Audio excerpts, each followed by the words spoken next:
there's a natural pull to that peace and calm. There's like everything of the good heart and all its virtues that's in life, that is life. Like freedom, joy, peace, happiness, security, certainty, trust. Tr- um, there's many of them. It is all part of the fabrics of that eternal life of peace and calm. We are all of that, and we're all meant to be in that all the time.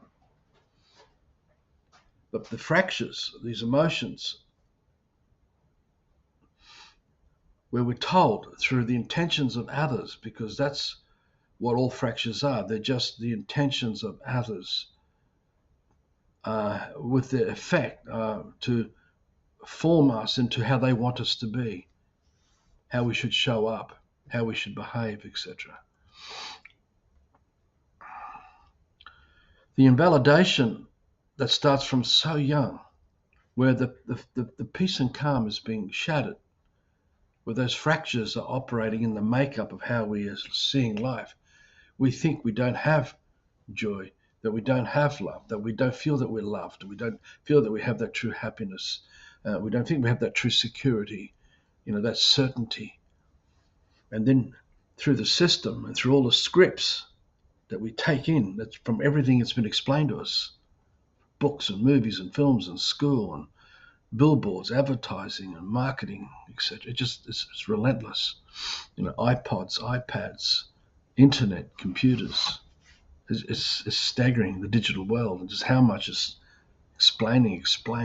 And we take what we like from it and we build this fake front to be the band-aid of peace and calm and joy and freedom and certainty and security. But all of it is fake because it's built out of the disturbance.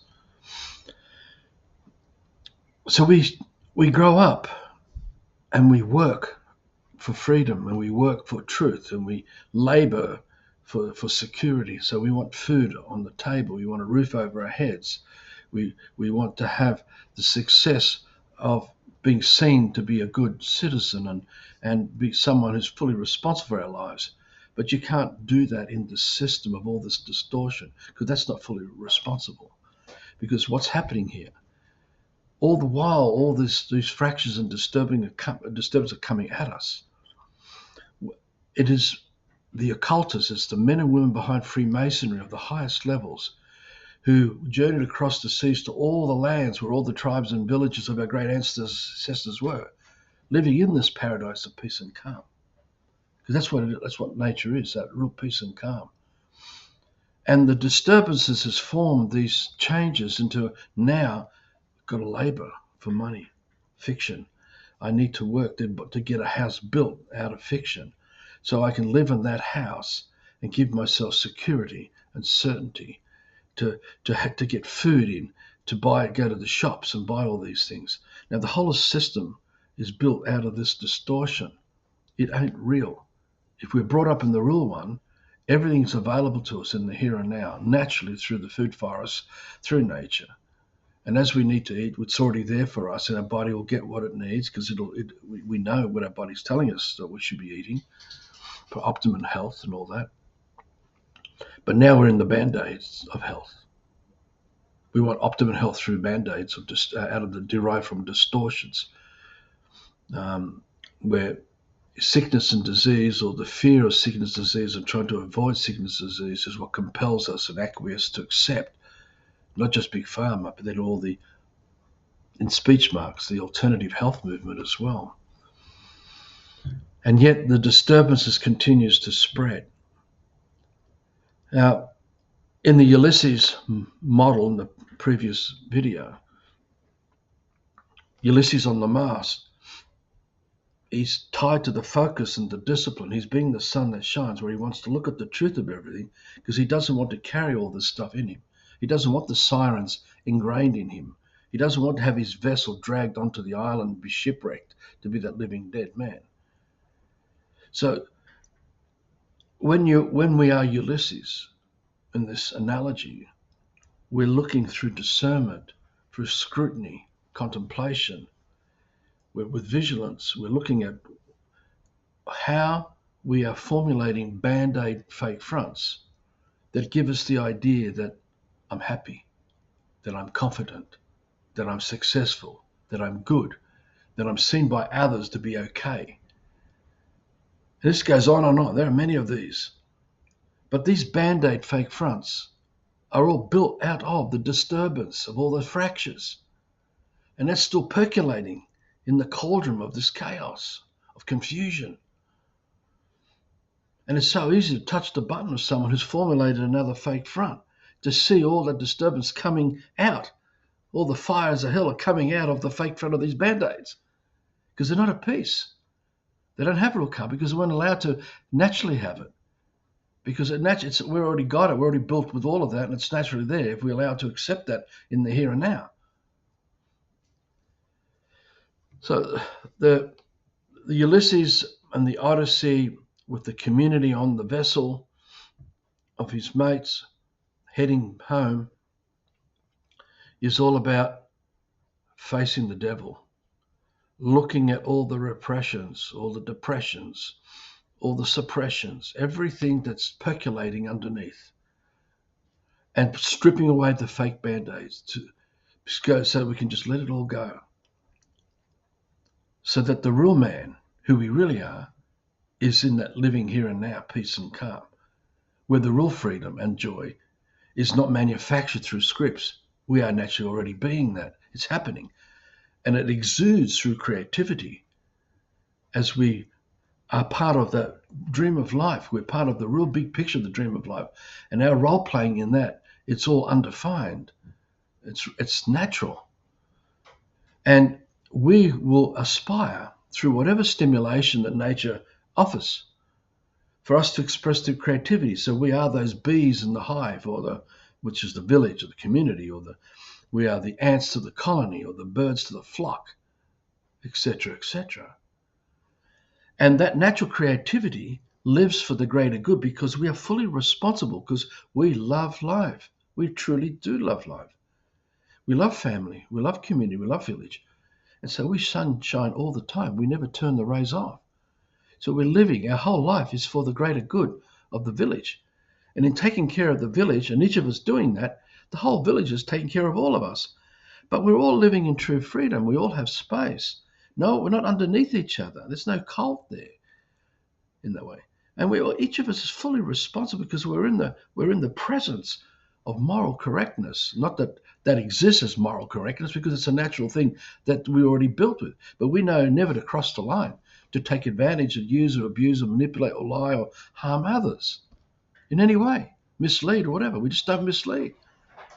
And the generosity, all the other natural things we exude just flows because we don't doubt it, because the ongoing love of life itself, the peace and calm of nature, is constantly producing abundance, constantly producing magnificence. And we are in the flow of that present sense where everything is abundant for us. The joy, the happiness, the freedom, the certainty, the security of that, which is very different from the band-aids. Where we've been compromised, and the fractures on that peace and calm force us to have to go and reach out to find those band-aids. And through those scripts, we formulate ideas in our heads about, I'm now together, I'm now successful, I'm going to be the greatest of this, I'm going to be the best of that. It's all fake. Because it's still playing out with other people. It's still there designed to show to other people, which means we're still not at peace. We're not at peace with who we are. Hence, we're like a virus, or we're vampires or parasites, relying on others to provide the validation, to provide the approval, to provide the security, to provide us with the freedom, to provide us with everything. And then when you multiply that by everybody else in the system, you have a massive labor force in fiction. And we call this the progress of civilization. Through all the fictions of plastic and technology and concrete and steel and industrial revolutions and AI and machinery and all this other stuff. Now, all these are fictions, and there is no peace and calm because it doesn't exist. So we have to wake up and go and give our energy. We have to labor for these fictions. We have to perform it. We have to do everything, even all the software and all the intellectual property stuff. So we never, ever have true freedom. And that's why we get exhausted, because we're laboring away, working, each of us in the blue collars, white collars, slave labor. Doesn't matter what the fields are in the system. We're just living, relying on other people who don't love life, because they don't even know who to love, how to love, because that's all been shattered and fractured. And we have been all shattered and fractured. And so that full responsibility to be the sun that shines, to be that living presence of the real man of peace, to be the real love for life, where the real certainty, the trust, the freedom, the success, the fatherhood, the motherhood, the children, and the play. You know, we never ever can achieve that true success of this, because it's always the next day. It's at it again. Even if you have a holiday, I've got to get back to the grind. I've got to get back to the grind, because we don't have this peace and calm. And the whole infrastructure of the system, all the way from the rules and the regulations down to the everyday statutes that operate, we're all busy in the scripts as the band-aids to give us that fake peace and calm, or be seen that we are peace and calm, that we're not a threat to anybody. Yet really we are disturbed. And you can see it by the scale of big pharma drugs and psychological drugs, and the amount of people that are suffering, and all the diseases and things that are just plaguing us everywhere, because it's all this fractured, all these fractures. And then all the scripts that have been compounded, that we all trying to find answers to solve mysteries that none would ever needed to happen in the first place if we had been left to be the peace and calm of life itself, because that's where the superintelligence is. That's where the true godliness of our godly nature is naturally is. It was always there. We're all built with it. We're all in it and of it naturally, until these distortions gave us that duality where we're doing the opposite of what we say we love and take care of. We're not actually not taking care of the community. We're not actually not taking really care of our family. We think we are. But by us going to work to make money, we're relying on a whole slave system of everybody else who don't love life. So we can get bits of what we want, that we think are the best bits we want, to give us what we need for our private life. But all of this is all interconnected into an earth-wide chaos of distortion. We're not meant to be living like this. We're not meant to be leeches and parasites, relying on other people to give us what we need. Where when you're brought up in the real nature, you've got it all. We've got everything built in. It's all taken care of. This means that we will have stripped back everything back to the true Adam and Eve scenario, where we don't need all these things. Now we can travel through our consciousness, through that superintelligence. We don't need the prosthetics of motor industry and vehicles and all the machines. We don't need all the telecommunications to communicate. We actually can naturally communicate as nature communicates through senses, sending images and whatever forms of sensory imprints. That all of nature can. All of nature knows if there's an earthquake coming, or if there's going to be a major storm. All the ants, the butterflies, they all know, because they're connected. But we're not most of the time. We just get little snippets of it from life. And all these prosthetics, including this computer system and the mobile phone that I use and everything else of the system, everything else that makes up our system lives, they're all prosthetics. They're there as fictions to use as a compensation for what we naturally gave up. But we didn't know as we're little kids that we were giving up all these natural skills, these natural abilities that we have. So the scale of prosthetics is enormous, and the prosthetics requires a world of men and women to be slave laborers, to build and manufacture every facet of the prosthetics of the system, so we can have a life in a band-aid world and pretend that we're good people and that we're living in a real peace and calm, when we're not. We don't know how to anymore, because we're so damn confused.